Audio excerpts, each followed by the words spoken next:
Hello everyone, I am Heather and this is Heather Travels. Thank you for joining me today. If you haven't already, please consider subscribing to my channel by clicking the red subscribe button down below and click on that little bell so that you get a notification every time I put on a new video. I put out videos every Sunday and Wednesday on travel related topics. If you haven't noticed already, I just finished a huge series on Disney World. I'm still got some follow-up videos to do on that. I've also got some vlogs from trips last summer and a year ago in 2018, and our Mariner of the Cruise videos from our Mariner of the Seas cruise on Royal Caribbean last August are very popular, so check those out too. Okay, today I'm going to talk about something. This is a follow-up to my 3 lessons I learned at Disneyland. I will put a link to that video up here. One of the lessons that I learned was about dining in the Disney dining plan. And kind of related to that is something I have decided, and the kids are in agreement with me. And I think they probably wouldn't necessarily feel this way if they were younger, but now that they're the age they are now, they totally see my point. And what it is I don't think we're ever going to have or do another character meal. And this video is going to tell you the 4 reasons why I've decided that I don't want to do character meals anymore. Okay, the first reason is they are so expensive. Character meals are very, very expensive. They're way more expensive than any other meal that you're going to eat. I mean, unless you go to like Victoria and Albert's. And, oh, I should preface this by saying we've done a lot of character meals. So we've been to almost every character meal at Walt Disney World.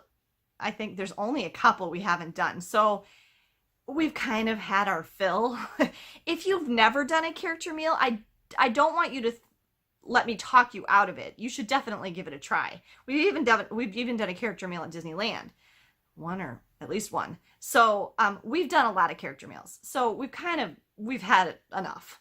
If you have never tried it, or you've only done 1 or 2 and you've got a younger kid who really wants to meet the princesses or really wants to meet a certain character, by all means, do the character meal. But I'm just telling you the 4 reasons why I'm not going to do it again. Okay, so number 1, as I said, is price. For example, for the 3 of us on our most recent Disney World trip, our one character meal that we did at Garden Grill, which I will put that review up here, cost $195 with the tip. Okay, and it's all you can eat, but we didn't even really eat that much. So we definitely did not get our money's worth on food, for sure.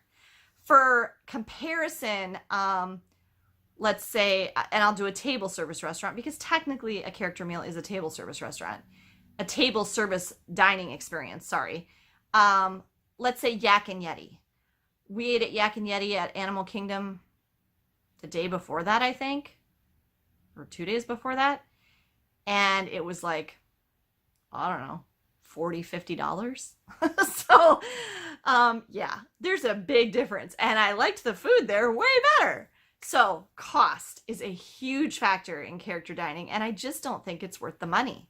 And I just don't want to spend that much when I can get better food someplace else. So that's number 1. Number 2 is the food. My daughter made the observation on this last trip that the food at the character meals is probably the worst food at Disney. So, and I think she's right. Most character meals are buffets. So there's good and bad to that. Yeah, you have a lot to choose from. You have a lot of variety. You can go back up and get as much as you want. But it's just not the same quality as when you have a plated dinner where you're ordering off the menu.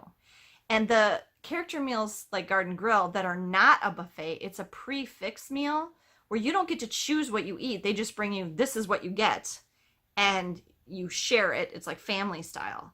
And so if you don't like what they have, you're out of luck. So there's no choice. I mean, there's a choice between regular and vegetarian, and that's it.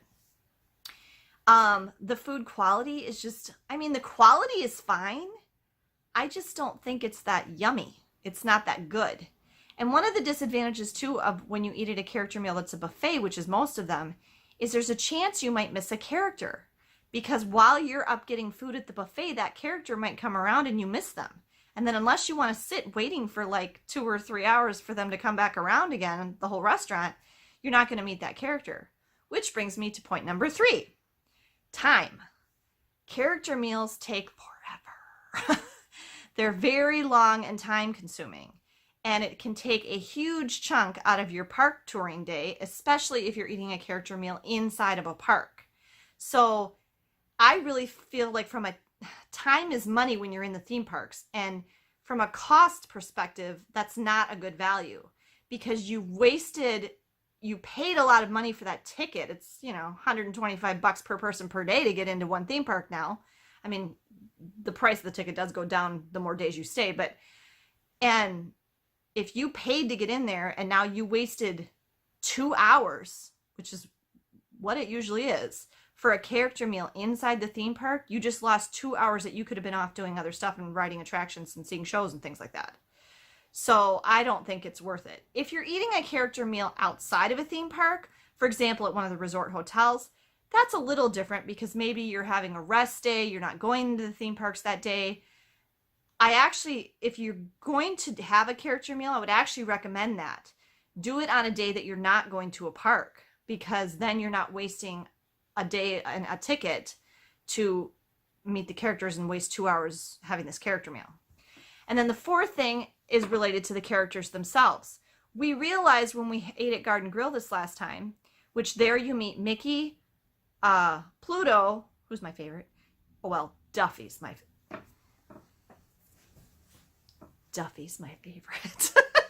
Right? Duffy's my favorite. But you can't meet Duffy at Disney World anymore. Not happy about that at all. Really glad I met him in 2015 before they took him away. But anyway, Duffy's my favorite, but Pluto is my next favorite. Pluto's my favorite of the classic characters. But anyway, you meet Mickey, Pluto, Chip and Dale at Garden Grill. Well, after we ate there, I realized we met them already. We had met Mickey at Town Square Theater. We met Mickey and Minnie in their 90th birthday outfits, which was really cool. And we met Pluto, at the circus tent in New Fantasyland. And so we basically just paid $195 to get substandard food that we didn't even like or barely eat to meet characters we'd met already. You can meet Chip and Dale lots of places. So unless they're very unique characters that you can't meet someplace else, I don't know that that's a good way to meet characters because it takes so much time. I mean, even the princesses, you can meet them at Princess Fairy Tale Hall. You can meet Anna and Elsa at their summer house in the Norway Pavilion. There is a princess breakfast now at La Trattoria in the boardwalk that's outside the park where you can meet some of the princesses so you're not wasting a park ticket. But most of the characters that you meet, the Pooh characters at Crystal Palace, that's kind of tricky. I'm not sure where else can you meet Piglet and Tigger and them, Eeyore, anyplace else? I'm not sure about that. So I guess my advice would be, if you're going to do a character meal, pick a meal that has characters that you can't meet anyplace else. Crystal Palace might be an example of that. If you can meet them someplace else in the park, do that. Because you already paid to get into the park and you just have to wait in line to meet them. Don't double how much you're paying to meet the character you could meet. You don't have to go to Akershus to meet the princess. You can meet Ariel at her grotto. You can meet, there's always 2 princesses in Princess Fairy Tale Hall. You can meet Tiana and, stuff like that. So I guess that's the thing too, is don't waste the money on a character meal when you can meet certain characters other places for not paying that extra money. So those are the 4 reasons that our family is very likely never going to do another character meal. And we're just my kids are older now. They're really focused on the rides. They want to go on the rides. We want to see the shows. We want to use our time for that kind of stuff. And it's not as important to them to meet the characters anymore. I've got lots of cute pictures of them with the characters when they were little. And also, we've discovered, for us, it's all about the food. And we've discovered so many good restaurants at Disney World that have such good food. And they're not the character dining locations. So we would rather go to those because the food's better and it's less expensive. So that's my advice on character meals. Thank you guys for joining me today. And again, please subscribe if you haven't already and give me a like if you like this video. Have a good day, everyone. Safe travels. We can make a wildfire getaway.